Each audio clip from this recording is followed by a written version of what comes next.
de ética, ele fala de um lugar que eu também vou ler esse trechinho, né? Porque é isso, as palavras dele são bem mais assertivas que a minha nessas horas aqui.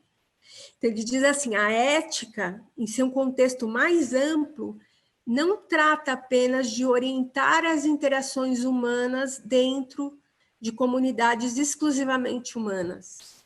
Não é, a gente não está falando só de ética e moral de nós para nós mesmos. Ele está falando de uma ética de cunho filosófico, considerada apenas dentro da dimensão social e cultural, é frequentemente criticada por moralizar a partir do ponto de vista de um único contexto cultural e societário e conjunto de valores, e não é disso que se trata.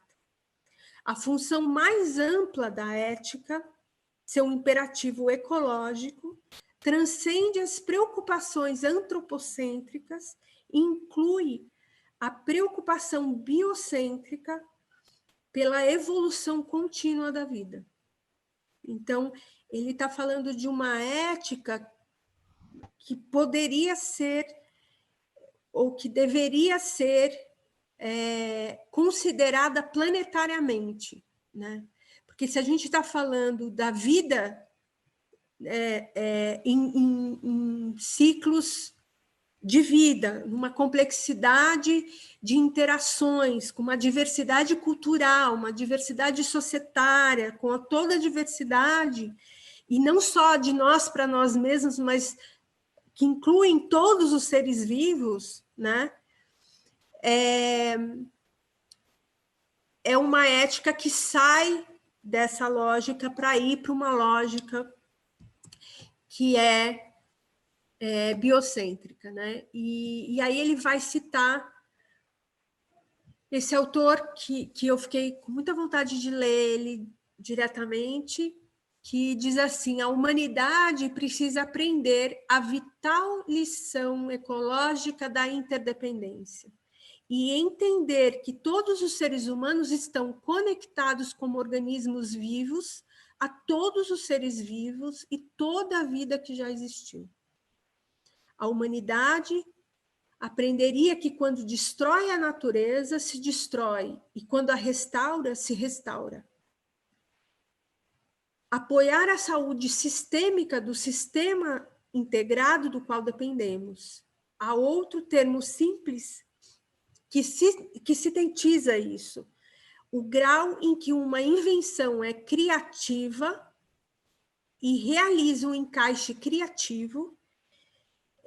E esse termo, então ele está dizendo assim, olha, existe um termo para a gente distinguir o grau de invenção criativa para encaixe criativo, né?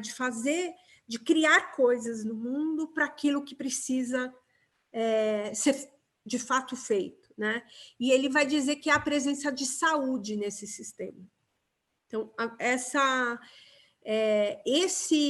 a presença de saúde como diretriz, como critério de validação, como diretriz, como critério básico num processo avaliativo, numa análise, isso é transversal, né? É uma saúde no sentido holístico e no sentido global do termo. É a saúde plena, é a saúde em todos os seus entendimentos. Boa saúde, bem-estar, bem viver, né? Exato. É disso que a gente está falando aqui. E é da saúde também dos sistemas naturais, tanto da natureza, porque também traz resiliência e diversidade, etc. Ou melhor, a diversidade é que traz a resiliência. De todos os ciclos. O que ele está dizendo é como é que a gente pode avaliar se estamos numa ética, se a nossa prática é ética ou não. Veja qual é a saúde do sistema que você está criando, disso que você está colocando no mundo. é saudável? Está gerando saúde? As pessoas estão saudáveis? Né? Você tá... É isso que ele está falando. Né? E a estética. Então, ele... Opa, foi muito.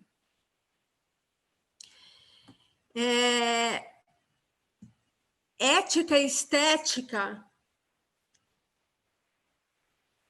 a gente não tem como falar de criação, né, de gerar, de dar forma para uma consciência, para uma solução, para uma resolução no mundo, sem que a gente leve em consideração essa forma.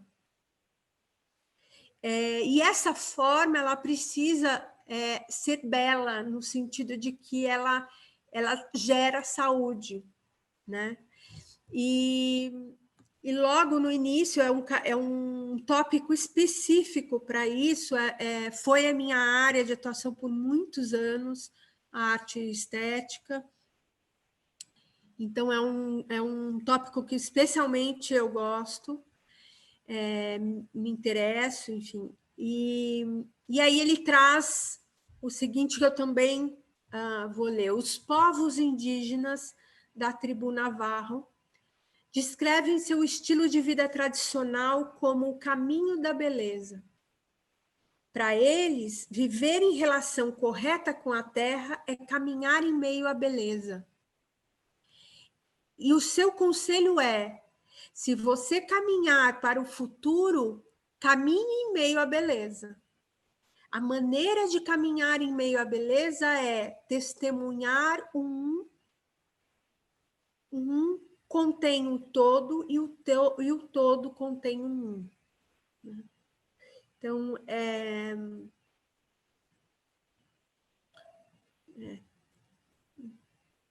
Este capítulo este texto é absolutamente extraordinário. Caminhar em meio da beleza. Se você caminhar para o futuro, caminhe no meio da beleza. É fantástico. Obrigado por trazeres. É um texto lindíssimo. E aí o que eles estão dizendo é a percepção, e acho que tem uma outra coisa, a estética relacional, até tenho esse livro aqui, que é um livro, na verdade, de um filósofo teórico francês, que o Daniel usa bastante no livro dele, que fala da estética relacional. E o que é importante aqui, né? Essa noção de que o que olhamos, o que vemos nos olha, né? Então, a percepção é um processo bidirecional, quer dizer, não tem nada que eu veja que não está me olhando também. E é essa relação, é esse entre nós que se dá. O Daniel, ele usa a palavra interpretar. Eu tomo a liberdade de colocar aqui que perceber é significar. Então, se eu fosse o Daniel, eu mudaria, assim. Mas, enfim, eu vou falar com o Daniel para ele mudar essa parte. Mas, enfim, estou brincando. Mas é esse lugar onde as coisas têm sentido, as coisas têm significado, as coisas elas têm razão de ser, né, de existir. Então, cada vez que eu estou em relação e que esse entre gera essa significação, né, essa percepção de que faz sentido eu estar aqui no lugar que eu estou, olhando para você que me olha, é disso que a gente está falando, né? Isso é belo, isso é beleza, isso é caminhar junto, né?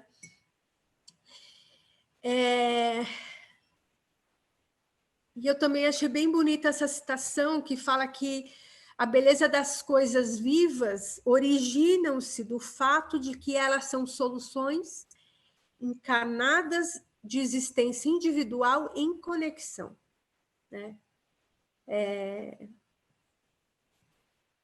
É como se quando a gente se dá conta do nosso próprio lugar no mundo, da nossa própria existência, e a gente honra a nossa própria existência, e é com esse lugar que eu me relaciono com o mundo, é a partir daí que daí eu tenho essa percepção significadora e significante, né, do mundo e das relações, é que isso o que eu acho bonito nessa frase é ele traz para o indivíduo, para essa existência individual, o poder de gerar beleza no mundo, né?